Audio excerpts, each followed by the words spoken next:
रोगे मोहब्बत तानिया हिराज किस्त नंबर 28। हाशिम थका हारा घर में दाखिल हुआ तो गैर मामूली हलचल थी। उसने ड्राइंग रूम में झांका और बदमज़ा हुआ। सामने जोहा बैठी रो रही थी, साथ अंकल आंटी भी थे। डैडी की नज़र उस पर पड़ी तो हाशिम को इशारे से अंदर बुलाया। उसने गहरी सांस ली और कमरे में दाखिल होते सलाम किया। सबने सलाम का जवाब तो दिया, लेकिन माहौल में अजीब सा तनाव था। डैडी ने घूर कर उसे देखा तो वह मामले की तह तक पहुँच गया। पूछें भाई साहब, इससे कि इसने अपने पहले निकाह को क्यों हम सबसे छुपाया? अरे ये मेरी बेटी को ना मोहब्बत करता है, ना ही उसकी इज्जत करता है, और इल्ज़ाम भी मेरी ही बेटी पे लगाता है। वाह भाई, मेरी बेटी तो पागल डिक्लेयर कर दिया और खुद अपना इतना बड़ा धोखा हमसे छुपाया। आंटी गुस्से से बोली, आपकी बेटी वाकई ही पागल है, हर वक्त एक ही रट होती है इसकी। और जहाँ तक मेरे पहले निकाह की बात है डैडी, तो वो मैं आपको बताने ही वाला। अभी उसकी बात मुकम्मल नहीं हुई थी, डैडी ने सबके सामने उसे थप्पड़ दे मारा। मम्मी ने दहल कर ये मंजर देखा और हम न खड़े हाशिम का हाथ थामकर अपने पीछे उसे किया। अरे क्या कर रहे हैं जवान औलाद पर सबके सामने इस तरह हाथ उठाएंगी? मम्मी ने नम आवाज़ में पूछा। ये सब तुम्हारे बेजा लाड प्यार का नतीजा है। ज़रा जो तुम इन लड़कों को किसी चीज़ पर रोको। आज तो इसके निकाह का पता चला, कल को कुछ और पता चला, मुझे यकीन है तब भी तुम यही कहोगी, डैडी ने गुस्से से कहा। मम्मी रोती रही, हाशिम का बस नहीं चल रहा था। सामने बैठी जोहा की ईंट से ईंट बजा दे। मैं हाशिम की तरफ से आपसे माफ़ी मांगना चाहती हूँ भाई साहब। अब आपको हमारी तरफ से कोई शिकायत नहीं मिलेगी। जैसे जोहा चाहती है वैसे ही होगा। हाशिम बच्चा अडॉप्ट करेगा जोहा के साथ, और मुझे रब से पूरी उम्मीद है अल्लाह जल्द अज जल्द इन्हें अपने दर से भी औलाद से नवाजेगा। और हाशिम के इतने मसाइल हैं कि वो 2 बच्चों को पाल सकता है। डैडी की बात पर हाशिम ने गुस्से से उन्हें देखा, लेकिन वो उसकी तरफ मुतवज्जा नहीं थे। बस इतनी सी बात थी भाई साहब, अगर ये पहले मान जाता तो बात यहाँ तक ना पहुँचती। बच्ची की जिद है, कर दें पूरी। इस तरह ज़हनी अज़ियत नहीं देनी चाहिए हाशिम को। अगर मैं दुबई में ना होता तो बहुत पहले यहाँ आकर आपसे बात करता, और आपसे गुजारिश है हाशिम से कहें कि वो अपनी पहली बीवी को तलाक दे और जोहा के साथ पुरसुकून ज़िंदगी गुजारे। जोहा के फादर की बात पे हाशिम के तन बदन में आग लग गई। बात यह है अंकल कि मैं आपके किसी भी फैसले का पाबंद नहीं हूँ, हाशिम ने गुस्से से कहा। अभी वो मज़ीद बोलता कि डैडी ने कहा। सोच समझ कर बोला हाशिम का तेजी, मुझे मेरी इज्जत पर कोई हर्फ नहीं चाहिए। ऐसा ना हो इस सब का खमियाजा तुम्हारी माँ को भुगतना पड़े। हाशिम की वार्निंग पर डैडी की वार्निंग पर हाशिम और मम्मी ने शर्तर होकर उन्हें देखा। डैडी अपनी भांजे के पीछे इस हद तक मम्मी को कह देंगे इसी हफ्ते इस घर के वारिस को अडॉप्ट करेंगे या तुम करोगे तुम? और हाँ, मुझे मज़ीद बहस नहीं चाहिए। जोहा को खुश रखो और पहली बीवी वाली बात मैं तुमसे अकेले में करूँगा। जा सकते हो अब तुम, डैडी ने कुर्सी पर बैठते कहा, और हाशिम गुस्से से दंदनाता हुआ कमरे से निकल गया। आप फिक्र न करें भाई साहब, सब ठीक हो जाएगा। मुझे इन सब बातों का इल्म नहीं था, वरना बात यहाँ तक ना पहुँचती। डैडी ने सगार का कश भरते जोहा के वालिद को कहा और उनसे मज़ीद बातों में लग गए। मम्मी काफ़ी देर खड़ी उन्हें देखती रही, फिर खामोशी से कमरे से निकल गई। प्लीज़ भाई, खुद को रिलैक्स करें, गलती आपकी भी है। आपने हमें निकाह का क्यों ना बताया? जाविया ने उसे सोफे पर बैठते कहा, जो इधर से उधर चीज़ों को ठोकरे मारता फिर रहा था। कैसे रिलैक्स करूं डैडी? कभी उन्होंने हमारी हमायत नहीं ली, कभी हमें नहीं समझा। आज मेरी वजह से भरी महफिल में उन्होंने मम्मी को बेइज्जत कर दिया। मैं कैसे रिलैक्स हूँ? जिस लड़की की हिमायत में ये सब हुआ, मैं उसकी वजह से 2 दफ़ा जेल गया हूँ। वो पागल है, सब जानते हैं, फिर भी मुझे ब्लेम किया जा रहा है। हाशिम दौड़ा। और जहाँ तक निकाह की बात है तो ज़ावियार, इस निकाह का छुपा कर जितना मैं पछता रहा हूँ, शायद कोई पछता रहा हूँ। मैंने अपने दिल के सुकून को खो दिया है। मेरी अज़ियत का कोई अंदाज़ा नहीं लगा सकता। हाशिम ने बालों को हाथों में जकड़ा और सर झुका लिया। कम अज़ कम मुझे ही बता देते, ज़ावियार ने शिकवा किया। क्या बता देता? ज़ावियार, मैं इस दुनिया का सबसे बड़ा अहमक हूँ। अगर कभी किसी अहमक को देखने का दिल करे तो मुझे देख लेना। हाशिम की गुस्से में कही बात पर ज़ावियार को हंसी आ गई। क्या कह रहे हैं भाई? कोई इंसान कैसे अपनी इतनी अच्छी तारीफ़ कर सकता है? ज़ावियार ने शरारती लहजे में कहा। बकवास मत करो, बातें पकड़ना कोई तुमसे सीखे, हाशिम ने गुस्से से कहा। टेबल पर मुक्का मारा। अब क्या करना है? डैडी के ऑर्डर तो आप कैंसिल नहीं कर सकते, जी ने संजीदा होते कहा। मामले की नज़ाकत के बायस उसे संजीदगी इख्तियार करनी पड़ी। मैं बच्चा तो कभी अडॉप्ट नहीं करूँगा, फिर चाहे जोहा मर ही क्यों ना जाए, हाशिम ने मुठियाँ बीचते कहा। मज़ीद टेंशन पैदा मत करें, डैडी की बात मान लें, यही इस वक्त बेस्ट है। और मुझे लगता है डैडी तो उसकी शादी तोड़ने का कहेंगे, मतलब आपकी पहली शादी, तो आप भी ये शर्त रख दें जब कभी वो लड़की मतलब बड़ी भरचाई आपको मिली तो आप उसे घर लाएंगे इज़्ज़त के साथ। जाविया की बात पे हाशिम ने उसको जाविया की बात पे हाशिम ने उसको देखा। लेकिन मैं जोहा के साथ नहीं रहना चाहता यार, पागल जीना हराम कर देती है, हाशिम ने बुरा सा मुँह बनाकर कहा। मोहब्बत हासिल करनी है तो बर्दाश्त तो करना पड़ेगा ना यार, जी ने उसका कंधा थपथपाते कहा। प्लान तो मेरा भी यही था, अब डैडी के साथ सर खपाई से बेहतर है उनसे अपनी बात जोहा की शर्त पर मनवाई जाए, हाशिम ने पुरसोच लहजे में कहा। भाई एक बात कहूँ, बुरा तो नहीं मानेंगे? जी ने मुस्कुराहट रोकते हुए कहा। कहो, हाशिम ने उसका चेहरा नहीं देखा था, तभी उसकी शरारत ना समझ सका। वो एक शायर आप पर बिल्कुल परफेक्ट बैठता है, मैं बताता हूँ कौन सा।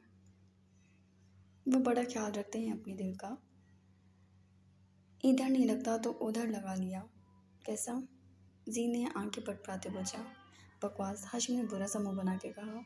भाई ऐसा क्या था बड़ी भरचाई में जो आपको वो अच्छी लगी और आप जनाब ने चुपके से निकाह कर लिया? जी ने उससे पूछा। तो मैं सच बताऊँ जी, मैंने इंग्लैंड में गौरव के साथ उनकी प्रिंटर पर ज़िंदगी गुजारी है, अपने हुस्न को कैश किया है, क्योंकि मैं हूँ हुस्न परस्त भी रखता हूँ, एस्थेटिक सेंस भी रखता हूँ, और थोड़ा तो मुझ पर हुक्मरानी करना किसी आम दोशीज़ा का काम नहीं। मुझे एक ऐसी औरत संभाल सकती है जो एक माँ की तरह मुझसे प्यार करे, एक जर्नल की तरह मुझ पर ऑर्डर चलाए, एक साइकेट्रिस्ट की तरह मुझसे बातें करे जो तितली की तरह हो, खूबसूरत और नाजुक और खामोश भी। पर यार मुझे तो चंचल भी बहुत पसंद है।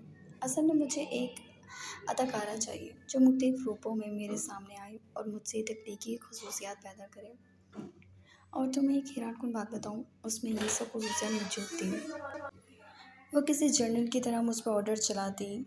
और तुम्हें एक हैरानकुन बात बताऊँ, उसमें ये सब खसूसियात मौजूद थी, बस वो किसी जर्नल की तरह मुझ पर ऑर्डर नहीं चला पाती थी। वो कितनी सहमी चिड़िया की तरह रहती थी मेरे सामने, वो कमाल थी यार, लेकिन मैंने उसकी कदर ना की, हाशिम ने किसी ट्रांस की कैफियत में कहा। और जाविया हैरत से उसे देखता रहा। इतनी मोहब्बत करता था उस लड़की से। मेरी दुआ है भाई वो आपको मिल जाए, क्योंकि मेरा भाई उसके बगैर अधूरा जो है, सीने मदम से मुस्कुराते कहा। और हाशिम भी हंस दिया। डैडी से कमिटमेंट कर लो, फिर कर चलते हैं और फ्रेंड सेंटर और ऑफ्टन सेंटर जोहा के पागलपन का इलाज करने उसी ऑफ्टन सेंटर में चलेंगे जहाँ तुम फंड्स देते हो, हाशिम ने उठते हुए कहा। भाई जोहा भाभी की वजह से उस बच्चे के साथ कोई ज्यादती मत कीजिएगा, जी ने पीछे से कहा। मैं इतना जालिम नहीं हूँ जी, हाशिम ने कहा और बाहर निकल गया।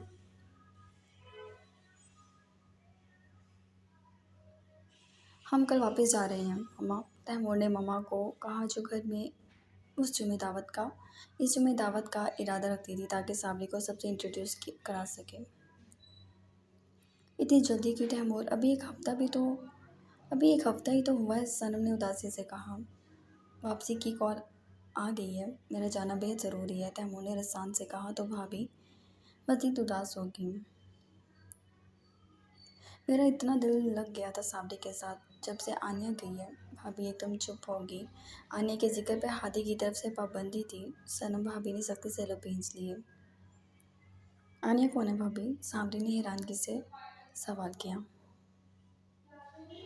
कोई नहीं, जवाब मम्मा की तरफ से आया और तैमूर को उनकी बात सख्त नागवार गुजरी।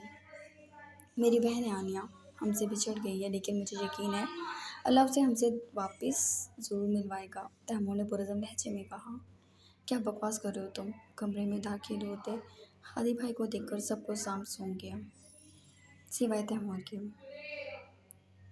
बहुत देर हो गया भाई, तकरीबन 1 साल हो गया। कहाँ है वो, कैसी है, कोई नहीं जानता और मस्जिद में उससे लाताल्लुक़ नहीं रह सकता। तैमूर ने सख्त लहजे में कहा, लेकिन आवाज़ मत थम थी। तुमने मम्मा की कसम खाई हुई है, अगर कसम से फिरोगे तो अच्छा नहीं होगा, हादी ने गुस्से से कहा। मैं किसी कसम का पाबंद नहीं रहूँगा मजीद। मेरी बहन मुझे बहुत अजीज़ है, जैसे मुझे उसका पता चलेगा मैं उससे मिलूँगा, तैमूर ने कहा। जस्ट शट अप, मेरे हुक्म के आगे चलोगे तो जान ले लूँगा तुम्हारी। वो बदकिरदार लड़की वापस इस घर में आए, ऐसा तो मेरे मरने के बाद ही होगा, हादी गुस्से से दहाड़ा। क्या हो गया हादी, सनम भाभी ने उनको राम करना चाहा। पीछे उठो तुम, ज़रा मैं जो इसकी ज़रूरतें देखूँ। इसकी इतनी मिजाल, पहले उस लड़की को हमारे सर पे बिठा दिया जिसका कोई ख़ानदान नहीं, किरदार इसका ख़राब है। मैं चुप हूँ तो इसका मतलब ये नहीं कि मैं कुछ नहीं जानता। तुम्हारी बदकिस्मती ये है कि मैं ही तो सब कुछ जानता हूँ, हादी दहाड़ा। क्या कह रहे हो बेटे? वो बहू है इस घर की, मम्मा ने रोते हुए हादी को टोका क्योंकि खौफ से साबरे का चेहरा जर्दी माइल हो गया था। बहू ऐसी नहीं होती, बहू जो मौका मिलते ही अपने पुराने आशिक की तरफ भाग जाए। तुम इतना जानते हो जो सिर्फ नज़रों के सामने है, तुम उसका माजी नहीं जानते। क्या तुम ये जानते हो तैमूर हमदानी कि ये लड़की एक बार अपनी माँ की ज़िंदगी में रात के अंधेरे में अपने घर से भागकर अपने यार सिकंदर के कमरे में गई थी और बगैर किसी हलाल रिश्ते के उसे अपना आप पेश किया था। हादी की बात ने सबके कदमों तले ज़मीन खींची थी। ये क्या कह रहे हैं आप भाई? तैमूर ने बेरब्त होके कहा। भाई हादी भाई ये सब कैसे जानते थे? उसकी बीवी का माजी वो तैमूर से ज़्यादा जानते थे। सच कह रहा हूँ, पूछो इससे। इसके यार ने सब कुछ बताया मुझे, कैसे कैसे इसने उसे रचाया है। वो तो किरदार का मजबूत निकला। तैमूर मेरे भाई तुम उसे डिज़र्व नहीं करते और मैं किसी भी गंदगी को अपने घर में बर्दाश्त नहीं करूँगा, चाहे फिर वो कोई भी हो। इसलिए मैं तुम्हारी दूसरी शादी कराना चाहता हूँ। हादी ने तैमूर के कंधे पर हाथ रखते कहा, जैसे लग रहा था इस कमरे में उसके हिस्से की ऑक्सीजन कम हो गई है। और सामरी वो तो पत्थर की तरह साकित खड़ी थी। ये उसका माजी। मम्मा तो बकायदा रो रही थी और सनम हवनक खड़ी थी। ये मेरा पर्सनल मैटर है भाई, मेरे रिश्ते के हवाले से आप पर फ़र्ज़ है कि आप सावरी की इज़्ज़त करें, बिल्कुल वैसे ही जैसे मैं सनम भाभी की करता हूँ। बाकी मैं खुद देख लूँगा। तैमूर ने बड़ी मुश्किल से लफ्ज़ अदा किए तो कमरे से निकल गया, लेकिन साथ ही सावरी को भी ले गया। और फिर अगले 1 घंटे में उसने इस्लामाबाद से लाहौर वापसी की थी।